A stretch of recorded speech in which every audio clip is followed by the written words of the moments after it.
Question number 1. If the justice system kept letting a known murderer free, would I play the role of vigilante? No, I wouldn't. I campaigned to get the law changed so that this person wasn't continually set free. I think that people taking the law into their own hands, or thinking that it's okay to do so, is a recipe for disaster. Question number 2. If there's going to be a religious war and you came face to face with a family member who is religious, would you pull the trigger? Probably not, no. I don't think that I could kill another human being, family or otherwise, unless it was a choice between them killing me or my defending myself. I think that extreme force is sometimes justified for self-defence, but killing people is not really a solution to problems that should be entertained by civilised people. Question number 3.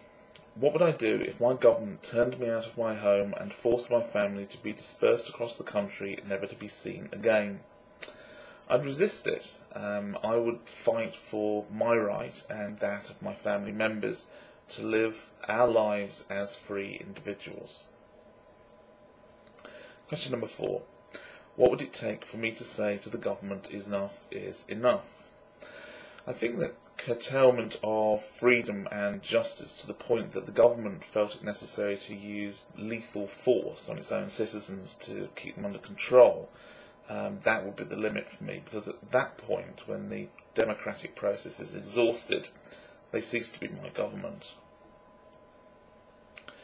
Question number 5. What would be the first thing I would do if one day I found a red X on my mailbox just to notice that all my neighbours had green X's, and knowing that the red X meant my demise?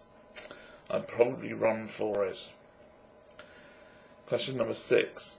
Pick one famous person you would let out of jail in trade for 2 famous people who should be in jail.